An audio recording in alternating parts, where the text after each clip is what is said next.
Hola, hola, buenos días. Soy el abogado Juan Aldana Quiroga y esto es Abogados en Línea. El día de hoy, sábado 3 de septiembre de 2022, por la página del Ilustre Colegio de Abogados de Piura, Abogados en Línea con ustedes y en esta vez con un directo invitado. Estaremos el día de hoy con el doctor Ángel Daniel Ortiz Ayosa. Él es un conocido abogado litigante con quien hablaremos el tema la inhabilitación profesional de jueces y fiscales como causal de nulidad. Doctor Ángel Daniel Ortiz Ayosa, bienvenido usted a Abogados en Línea. ¿Cómo está, don Juan Aldana? Muchas gracias por la invitación que se me ha cursado en este momento para poder estar conversando sobre este interesante tema que se va a plantear. Estoy muy bien, muy agradecido con ustedes y pues empecemos. Gracias a usted, mi estimado colega. En efecto, en los últimos días, probablemente sin proponérselo usted, ha estado muy mediático, no solamente en las redes sociales, lo he visto inclusive en algunos canales de televisión, a propósito de lo que podríamos llamar un intercambio de ideas entre su persona como abogado defensor y un magistrado, el mismo que en plena audiencia, un poco distrayendo de lo que era el fondo de la audiencia, por una formalidad que se prestó en ese momento para una discusión, él exigía que usted esté presente en esa audiencia virtual usando un saco. Como corresponde, usted hizo sus descargos de manera alturada y eso es algo que los colegas y la ciudadanía ha recalcado, ¿no? Lo imperturbable que fue usted en todo momento y sobre todo muy respetuoso de las normativas que existen para ello, entre otras, por ejemplo, la ley de la carrera judicial. En el artículo 35, 17, 18 y 13 habla precisamente de ello y seguramente eso vamos a hablar más adelante. Doctor Ángel Miguel Ortiz Ayosa, usted como un conocido abogado litigante, ¿cuál es la perspectiva que tiene usted, la visión que tiene usted de ese momento, que en esa vez le tocó a usted, pero le podría tocar a cualquiera de los abogados que en este momento lo están escuchando? Bueno, en principio, yo creo que el juez, con el debido respeto que se merece, hizo una llamada de atención innecesaria, que no tenía ningún fundamento, ningún sustento legal con mi persona, ¿no? Más que eso, lo que me motivó a mi persona el usar la base constitucional para poder defenderme era la forma en cómo me lo dijo. Como ya lo he dicho también en otro medio, yo sentí que esa forma en cómo me lo señaló el magistrado era una forma coactiva, como que quería imponer esa regla. Si lo hubiese dicho de distinta manera, por ejemplo, abogado, doctor, por favor, le solicito que se pueda poner su saco en caso de que no se logre en esta audiencia para las próximas sesiones venir con él. Y yo no tenía ningún problema y le iba a decir, sí, señor magistrado, está bien. Pero esa manera como me lo transmitió el mensaje, pues, me hizo a mí como sentirme aprisionado, coaccionado, obligado a hacer algo que en realidad yo no estaba, pues según la norma constitucional o las normas de menor rango, pues yo no estaba obligado a hacer, ¿no? Y creo que fue algo innecesario. Innecesario desde el punto de vista del requerimiento, pero desde el punto de vista de mi autodefensa, pues creo que no fue innecesario. Por ahí he visto también algunos comentarios de abogados que decían, pero ¿por qué no le dijiste solamente discúlpeme, señor juez, y listo, y no le decías nada más? Pero es que no se trata de ello, ¿no? Si somos abogados, vamos a tener la postura de defensores en todo momento, sea de nuestro patrocinado o sea de nuestros propios derechos, ¿no? Entonces, si estoy en esa situación, obligado a hacer algo que la ley no me manda, pues entonces, ¿por qué no debería expresar lo que establece la norma jurídica? Es cierto, me disculpé con el señor juez. Es más, el señor juez me pidió dispensas, cuando las dispensas únicamente se solicitan cuando la norma te obliga y te da la facultad de poder excusarte. Pero si la norma no te obliga, no cabían dispensas. Más aún así, me disculpé. no una, sino 2 veces, pero le dejé en claro que lo voy a hacer, pero la norma jurídica no me obliga a hacerlo. Y desde mi punto de vista, pues como te digo, como le digo, doctora Aldana, pues fue algo innecesario. No inicié yo ese debate, lo inició desde mi punto de vista el señor magistrado. Claro que sí, mi estimado colega. Hemos tenido la oportunidad de ver el video más de una vez y en verdad, como le decía al inicio de esta conversación, resulta admirable la forma en cómo usted defendió su posición. Usted lo ha señalado, efectivamente, somos profesionales en el derecho y en situaciones como esta usted está haciendo una defensa.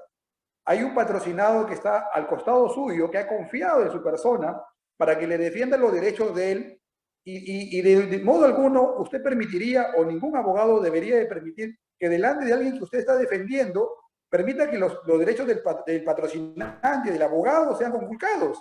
Y en efecto, pude apreciar, por ejemplo, que el magistrado, muy respetuosamente lo señalo, habló de algunas fuentes del derecho, porque usted le dijo cuál es la norma que me señala que yo debo estar específicamente con saco. Hay una resolución administrativa 173-2020 del Consejo Ejecutivo del Poder Judicial que no habla específicamente saco, corbata, etcétera. Habla de vestir con un atuendo formal y semiformal. De ahí que el tema de la costumbre, el tema del derecho consuetudinario que quiso invocar el magistrado y que usted le señaló muy bien que la costumbre no se puede imponer en un proceso judicial, más aún del tipo del que estaba viendo, que entiendo era un proceso penal, ¿no? Y derivó en que finalmente aquellos que hemos visto el video más de una vez, advirtamos y nos identificamos con la postura suya. Es usted un abogado muy joven, sin embargo, la juventud no puede ser pretexto para que alguien que tiene más edad trate de imponer un ser o un parecer, ¿no? En ese Claro, extremo. y también ahí hay un error, don Aldana. ¿Por qué? Porque la Constitución, el artículo 139, dice que cuando exista un vacío de ley, el juez debe aplicar los principios generales del derecho y preferiblemente los que se aplican dentro del territorio donde se está administrando justicia, en este caso el Perú, ¿no? Pero el juez dijo, no, como no hay ley, entonces aplico la costumbre. Eso fue un error. Y por otro lado, cuando la norma hace referencia a la costumbre, hace referencia, como usted ha dicho, al derecho consuetudinario, el derecho de los pueblos, no a la costumbre jurídica en audiencias, porque en todo caso yo pude haber dicho, señor magistrado, si hablamos de costumbre, en Piura, los señores magistrados acostumbran no usar corbata, no usar saco, no encender sus cámaras, y no solamente ellos, sino también los señores fiscales y otros abogados que se presentan en audiencia. Pero como no se podía citar ese tipo de costumbre para poder aplicarse o imponerse, pues no lo hice mención en ese momento. Y como le digo, lo primero que debió aplicar ya según su concepción era qué principio se podría aplicar, qué principio general del derecho se podría aplicar en ese momento, porque así lo dice la norma, ¿no? Si no hay una norma que lo regula, pues aplícame un principio general del derecho que se aplica en el Perú. La costumbre, que es el derecho consuetudinario de los pueblos, lo aplicas ¿qué? En segundo orden, en caso de que no encuentres un principio general del derecho. Y respecto, como usted decía, ¿no? A la resolución administrativa del Poder Judicial, al 173-2020, sí, específicamente dice que los abogados tienen que ir con su medallita, ir vestidos formal o semiformalmente. Así lo señala. Entonces, si un abogado está debidamente vestido, con su corbata, su medalla, en ese caso yo estaba con un chaleco, ¿por qué le voy a plantear ese tipo de cuestionamientos? ¿Verdad? Eso da mucho que pensar, da mucho que pensar. Más aún cuando inclusive la ley orgánica para ellos, por ejemplo, la ley orgánica del Poder Judicial o otras resoluciones administrativas, cuando ellos van a elaborar, ya esto es fuera de audiencia, obviamente, van a elaborar inclusive, no se les impone que vayan con saco o corbata, ¿no? Como te digo, esto ya es fuera de audiencia. Recuerdo que en el 2020 había una resolución administrativa, la 22-2020, que señalaba que los magistrados y los trabajadores administrativos del Poder Judicial podían acudir inclusive con camisa blanca y pantalón jean. Posteriormente salió la resolución administrativa, la 2022 o 20-2022, que señalaba que ahora, no decía expresamente con camisa y pantalón jean, sino que decía, pueden venir con vestimenta semiformal. Y la 173-2020, ya refiriéndose a precisamente las audiencias, tampoco lo obligaba. No hay ninguna base legal para que a un abogado se le obligue a realizar este tipo de exigencias, ¿no? Este tipo de formalidades. Como decían muchos en los comentarios, que estoy muy agradecido, en verdad, con todas las personas que han mostrado su apoyo para con mi persona, inclusive los miembros de la JUDECAT se han pronunciado, ¿no? Si se tratara entonces de costumbre, tendríamos que venir con toga, cosa que no pasa en el Perú, en Estados Unidos, sí, pero aquí no tendríamos que venir con las pelucas, ¿verdad? Porque es costumbre y eso se viene arrastrando de años tras años y tras años. Claro que sí, mi estimado colega, efectivamente he advertido en los videos que he estado viendo, que han sido en más de uno, que la solidaridad no solamente de los abogados, sino también de la ciudadanía. En verdad, un magistrado, y esto creo que no solamente va para los magistrados, sino para todas las personas, cuanto más experiencia te dé el conocimiento y los años, creo que tendría que haber un poco más de humildad, que parece que a veces en algunos casos advertimos pues que a los abogados no nos dan el trato que quisiéramos, particularmente cuando estamos en una audiencia. A veces nos cortan de manera vertical y unilateral cuando estamos haciendo algún alegato. Y efectivamente eso lo señala la misma ley de la carrera judicial. El artículo 35.13 dice recibir de toda autoridad el trato correspondiente a su investidura, se refiere a los señores magistrados. Bajo responsabilidad refiere que el mismo tiene que ser recíproco. Es decir, así como yo exijo, así yo también tengo que ser con los abogados y más aún con los litigantes. Imagínate si al abogado lo están tratando así, ¿cómo será al litigante que de pronto no tiene la posibilidad de contratar un abogado, ¿no? Y a veces recibe tratos que no corresponden a su investidura. En verdad, mi estimado colega, estábamos hablando de las costumbres, ¿no? La sabiduría popular decía, por ahí viene por lana y sale trasquilado. Y esto de pronto resulta aplicable a este tema porque más adelante vimos pues que de una manera muy pegada a la norma, digamos, y eso es lo que origina precisamente el tema de debate el día de hoy, el tema de comentario más que debate, respecto a la inhabilitación profesional de jueces y fiscales como causal y nulidad.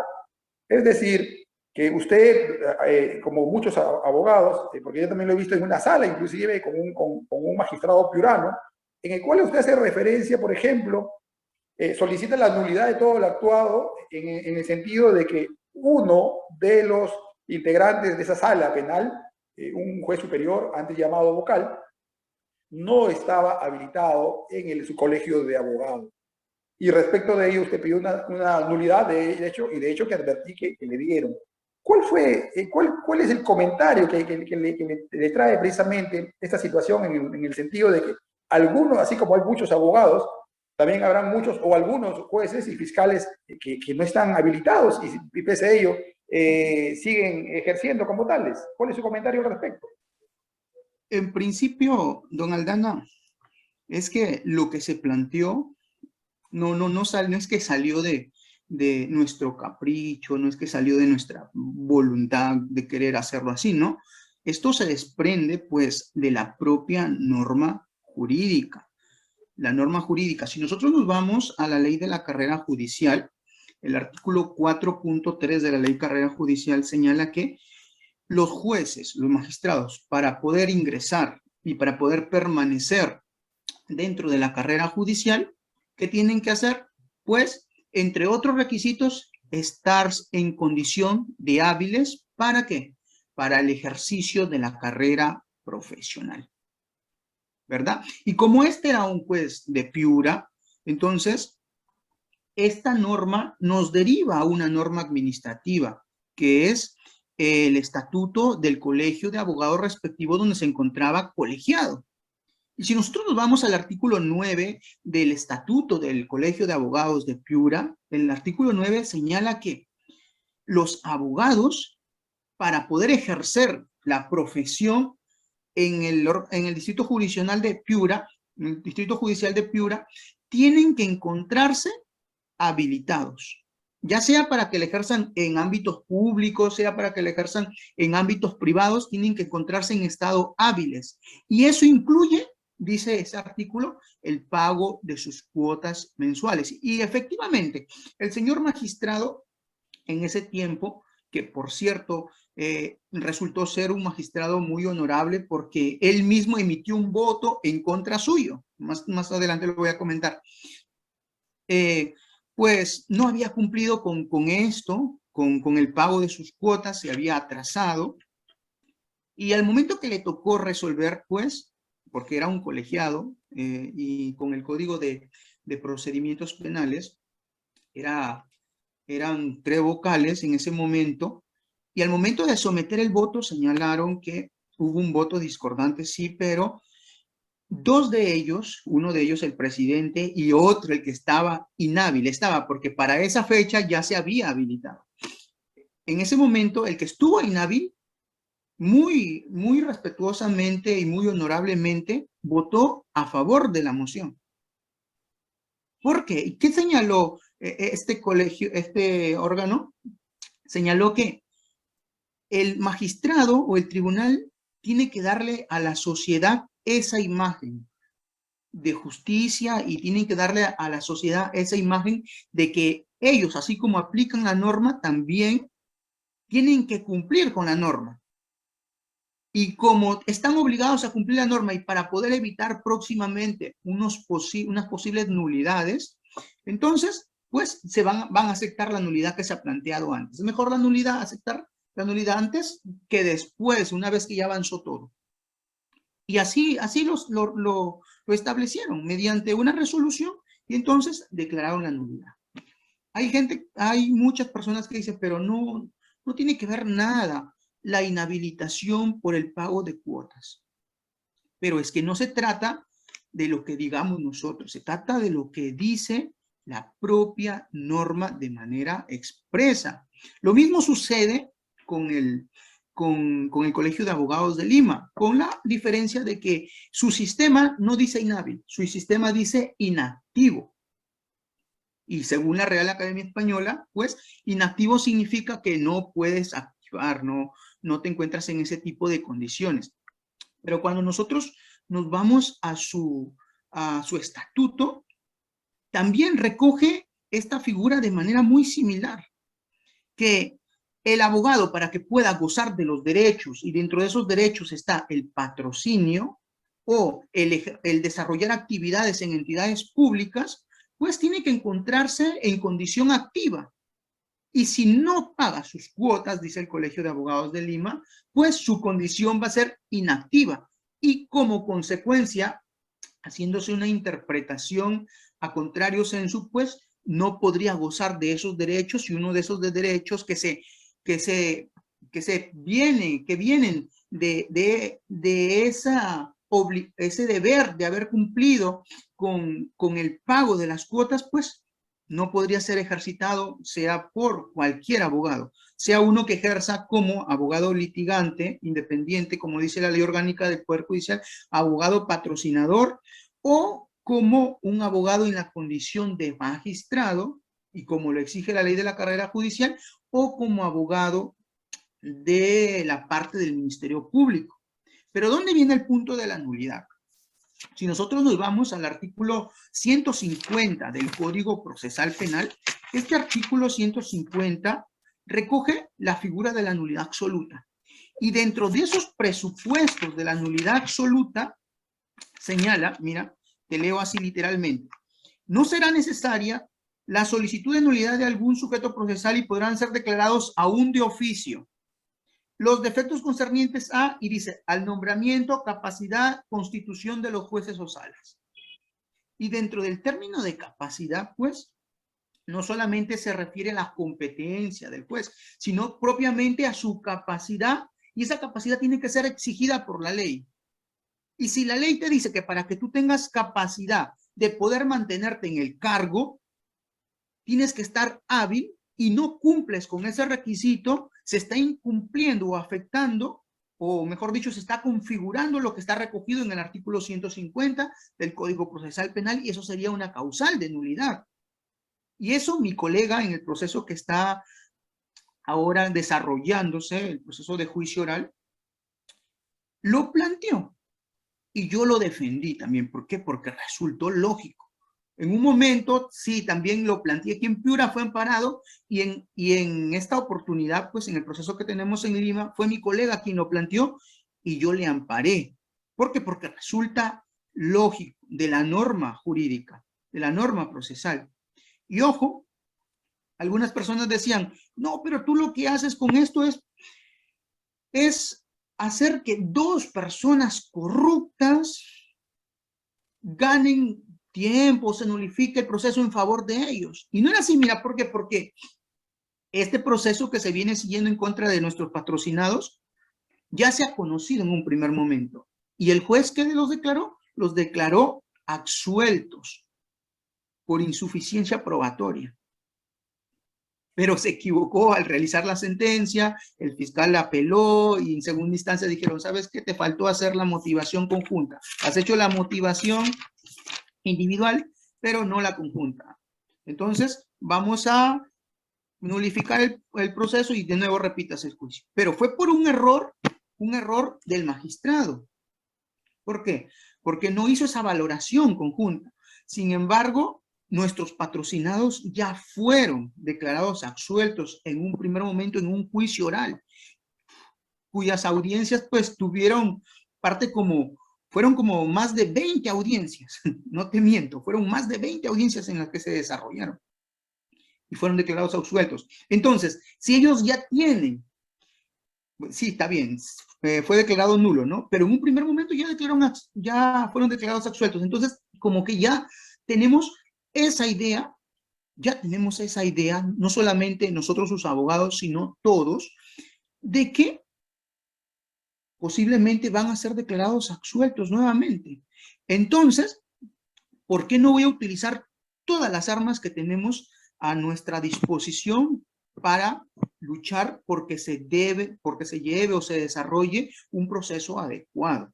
¿Verdad? Y sobre este causal del artículo 150, don Juan, estábamos fundamentando pues la nulidad de todo el juicio.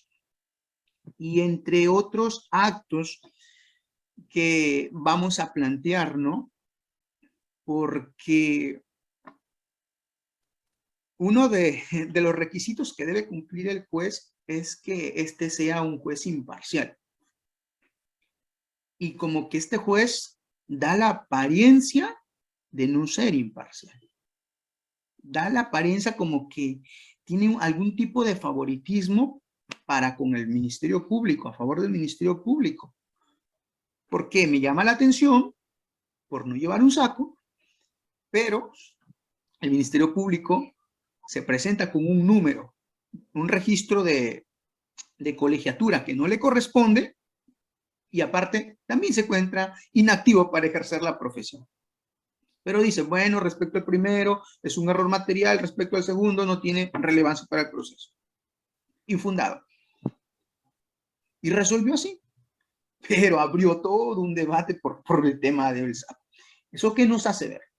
Recordemos que ya la Corte Suprema y el Tribunal Constitucional han señalado que la imparcialidad también está compuesta por el qué dirán, por esa opinión de la sociedad. Y si para la sociedad un juez no le da esa seguridad y por ende el órgano jurisdiccional y todo el poder judicial no le da esa seguridad de que el juicio o el proceso se va a desarrollar de manera imparcial, pues si tiene esa duda la sociedad, Entonces ese juez está quebrantando la imparcialidad.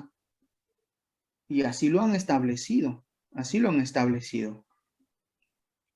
Mi estimado amigo, precisamente en atención a estos dos temas, ¿no? Ese intercambio de ideas que decíamos al inicio, que tienes con el señor magistrado, que se concatenó ahora al encontrar pues que todos estos magistrados, particularmente el fiscal, que más allá de nuestra liga estaba identificándose con una colegiatura que le pertenecía a un colega que no era él. Esto trajo, particularmente la primera acción, trajo el pronunciamiento de la Junta de Decanos de los Colegios de Abogados de Perú, la JUDECAP, que atinadamente hizo eco precisamente de ese clamor ciudadano y también pues particularmente de los abogados de Perú, que veíamos en esa situación y en tu persona a todos los abogados en una situación pues indeseada, ¿no? No tanto por el momento que estamos pasando, sino por la forma de quién lo hace. En este caso un magistrado, que es el señalado por la ley, por los procedimientos para administrar justicia, para defender el derecho, ¿no? Para privilegiar el imperio y la ley, ¿no? Y es un tema que no se estaba dando. Muy atinadamente la JUDECAC ha pedido que en atención al Código de Ética del Abogado, pues la OMA o la ODEMA, quien corresponda, pues se aboque el conocimiento de ello y tome acciones. Son temas que probablemente no quisiéramos que pasen, pero que situaciones como ella, pues creo que tienen la palabra, como también lo han tenido nuestros colegios de abogados y particularmente la Junta de Decanos a nivel nacional. Mi estimado colega, usted es un conocido abogado litigante y lo he visto también en otras presentaciones que usted ha tenido y que, bueno, ahora por el tema de la virtualidad se vienen publicitando en las páginas del Poder Judicial. Estamos saliendo, ojalá de pronto, de un tema ya de una pandemia que nos afectó en todo sentido, socialmente, económicamente. Los abogados libres particularmente, hubo en el tema de la cuarentena, nadie se acordó de ellos. Y cuando volvimos en el tema de la presencialidad, de la virtualidad. Ya ha anunciado en estos días precisamente el Consejo Ejecutivo del Poder Judicial que a partir del 1 de septiembre, es decir, de ayer, ya están disponiendo que los magistrados y los trabajadores judiciales vuelvan a la presencialidad. ¿Cuál cree usted que podría ser, habida cuenta de todo lo que ha pasado en el tema de la virtualidad, lo favorable y no de esta virtualidad que todavía estamos viviendo y que esperemos pronto ya se supere? Porque si bien es cierto, ya se ha levantado a la presencialidad, dice hasta el 30 o 31 de septiembre, entendiendo que de acuerdo a cómo continúe la pandemia. ¿Qué usted puede rescatar como favorable y que de pronto no lo ha sido tanto? Independientemente de que haya pandemia o de que no haya pandemia, yo creo que este tema de la virtualidad se tiene que quedar y debió llegar para quedarse y que, bueno, las autoridades tienen que tenerlo presente, ¿no? Hoy en día, pues, los abogados, para poder presentarse a un proceso, ya no necesitan estar realizando ese tipo de traslados que te costaba hora tras hora, y eso ya no le supone un sobremonto al patrocinado. Justamente estaba leyendo el decálogo del abogado de San Ivo, un religioso, y decía algo así como, a ver, a tu patrocinado, a tu cliente, no le recargues los precios, los montos por el proceso y no le impongas esos montos que sean excesivos. En otras palabras, cóbrale lo justo, cóbrale lo necesario, lo que mereces tú por tu trabajo, ¿no? Entonces, en base a ello, pues, si viene la presencialidad y tenemos un proceso en Lima, en Tacna, en Arequipa, en Moquegua, en Tumbes, y somos de Piura y nos contratan, ¿quién va a pagar ese sobre? Va a ser el patrocinado, va a tener que pagar los pasajes del abogado, en avión, sea por vía terrestre, y eso va a causar un perjuicio económico cuando se puede desarrollar muy bien a manera como se ha venido haciendo, ¿no? Por el tema de la pandemia a través de la virtualidad. Yo creo que respecto a los testigos, por el tema del principio de inmediación, para que se pueda también aplicar la psicología de parte del juez respecto a los testigos, a ellos sí deberían, por ejemplo, citársele presencialmente y el magistrado pues esté frente a ellos y ellos frente al magistrado. Pero el Ministerio Público, el abogado defensor de la parte agraviada, del actor civil en este caso, si es que hay actor civil, el abogado del imputado, si es que hay tercero civil responsable, el abogado también de esa parte procesal, pues ellos cada uno a través de un enlace virtual. Pero el testigo, el órgano de prueba, frente al magistrado. Y como que allí ya no se vulnera en alguna manera como lo que se dijo en un principio cuando entramos a la virtualidad, ¿no? Se está vulnerando pues este principio de inmediación donde el juez tiene que estar pues conectado con los medios de prueba, con las pruebas, pues ya ahí no pasaría eso. Entonces, las partes, sí, los demás sujetos procesales deberían estar enlazados. El testigo, el órgano de prueba, allí con el juez. Porque el juez es el que va a resolver y va a valorar posteriormente su testimonio. Y ha pasado que, por ejemplo, en procesos, cuando se estaba interrogando a un testigo, el testigo estaba con el hermano, con la mamá, o estaba con su pareja al costado y estaba que le soplaba. Por decirlo así, ¿no? De manera coloquial, estaba que le soplaba. Y teníamos que saber, señor magistrado, a ver, el interrogatorio es para la persona tal, es la persona tal quien tiene que responder. Pero se oye que hay una persona ajena al proceso que le está dando las respuestas. El señor magistrado decía, a ver, señores, por favor, apártense. Ya se apartaban en un momentito y después volvían a lo mismo. Para evitarse ese tipo de problemas respecto a los testigos, a los peritos, más que todo por los testigos, ellos sí deberían estar presentes de manera física frente al juez, ¿no? Pero las demás partes yo creo que no. Yo creo que no, que debería continuarse así. Si me preguntan, ¿qué quieres? ¿Ir al Poder Judicial o hacerlo desde tu oficina? Prefiero hacerlo desde mi oficina. ¿Por qué? Porque al Poder Judicial no puedo llevar todo el expediente. Al Poder Judicial no puedo estar cargando con todo eso. Y si lo llevo, encuentro unas mesas pequeñitas donde no cabe, tengo que estar con el imputado aquí. No voy a poder desarrollarme de la forma en que sí puedo hacerlo desde la oficina. Entonces, yo diría que se quede la virtualidad.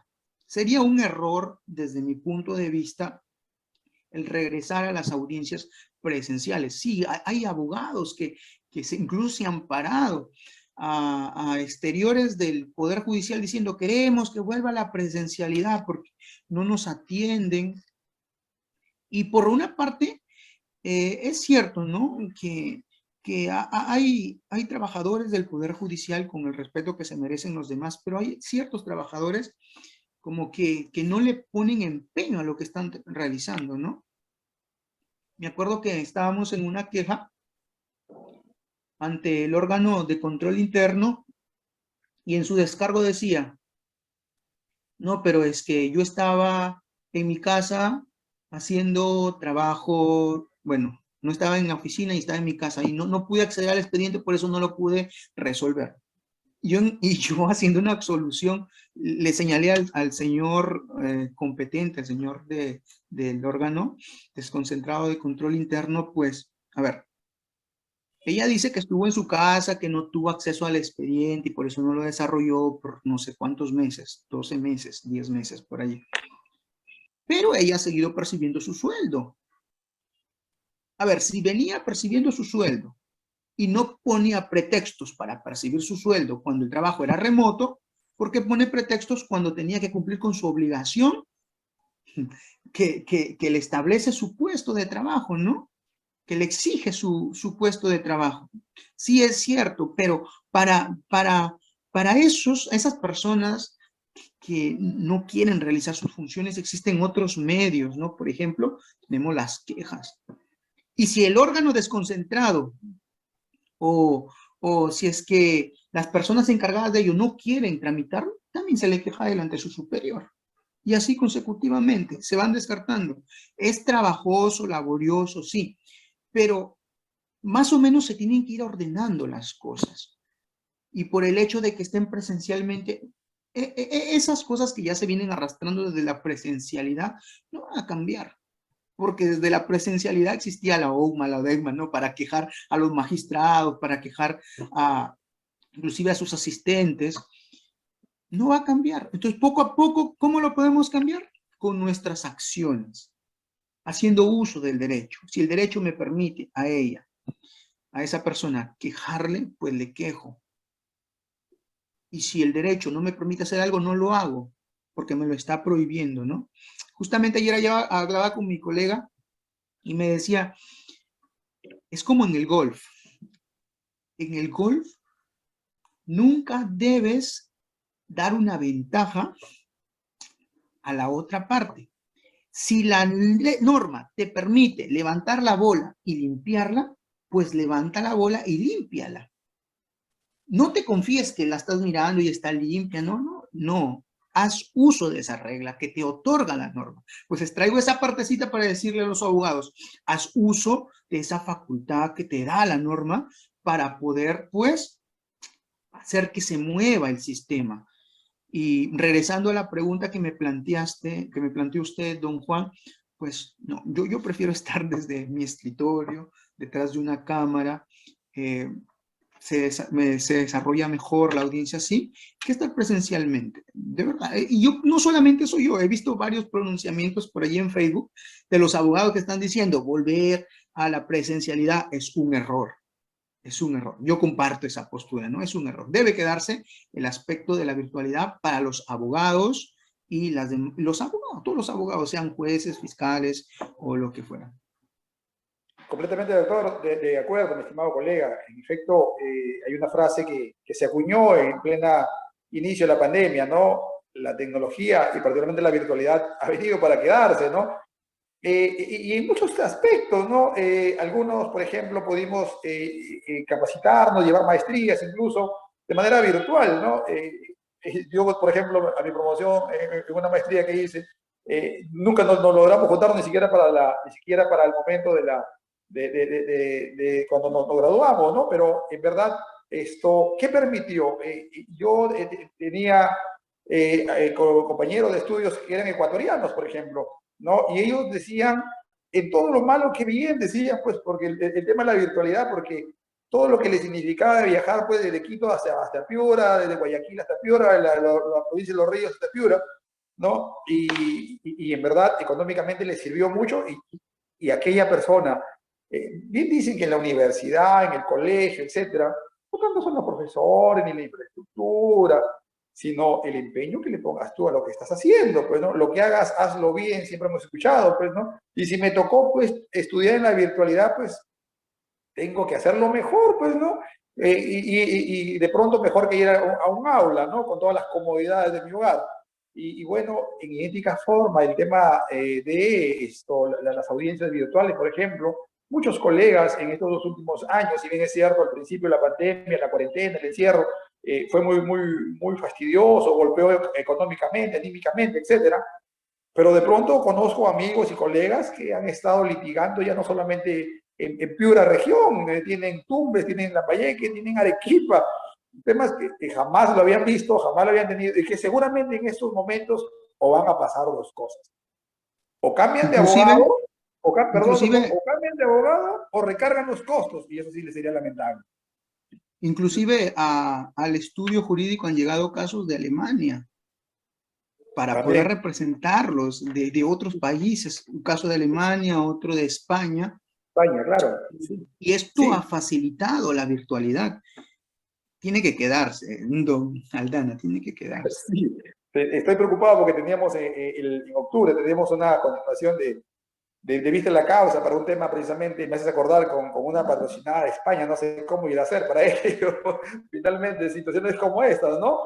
Amigo mío, ya terminando esta tertulia, que en verdad ha sido muy aleccionadora con la experiencia tuya que nos has dicho y nos has señalado, eh, tú decías en los noticieros y todos los días, es imposible que dentro de un noticiero no haya un abogado, ¿no? O no se hable de temas legales, ¿no? A nivel nacional estamos pasando unas situaciones en las cuales los abogados están tomando, y el Poder Judicial, el Ministerio Público y los abogados mismos, están tomando un protagonismo inusual, digamos.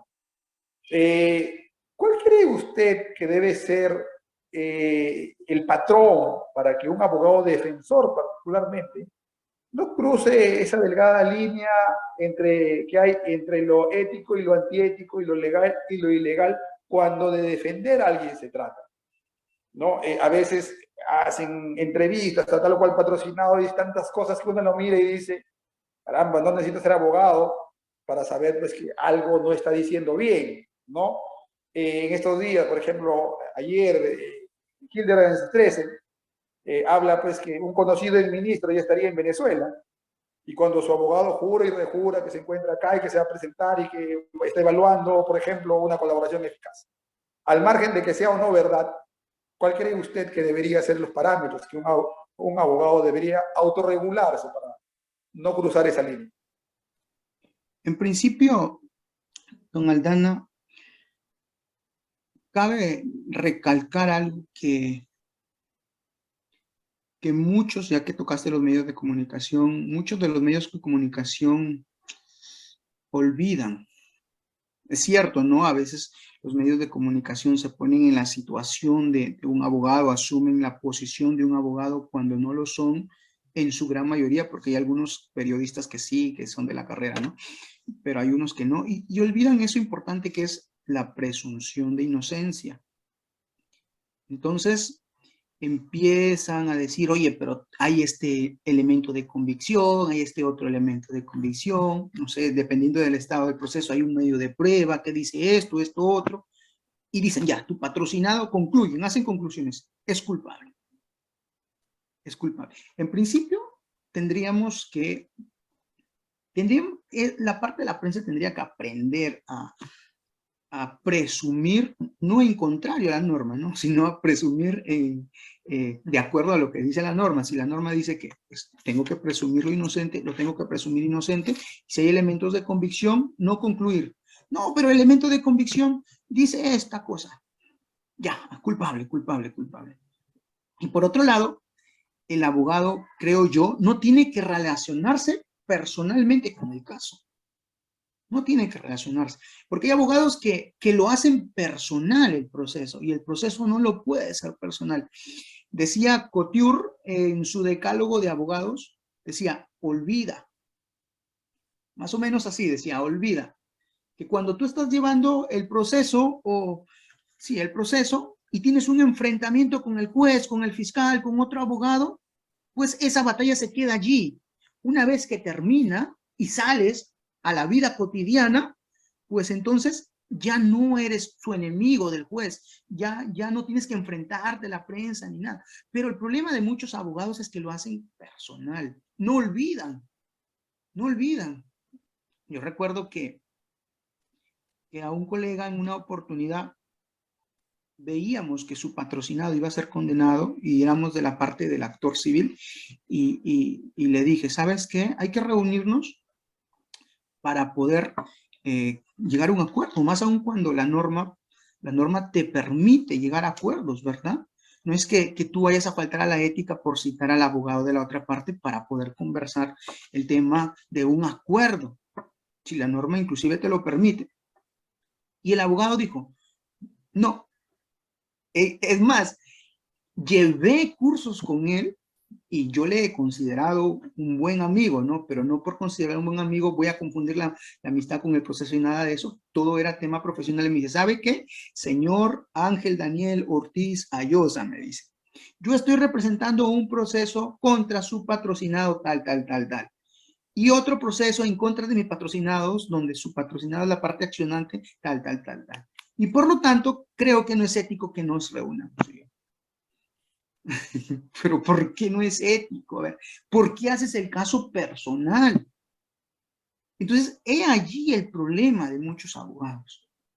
Y cuando lo haces personal, pierdes los papeles, te enfrentas a la prensa, se te nota en el rostro, la forma en cómo te diriges a ellos, ¿no? Y un consejo, pues, el más importante, creo yo, es que no lo hagamos personal, ¿no? No hagamos personal este tipo de procesos que llevamos.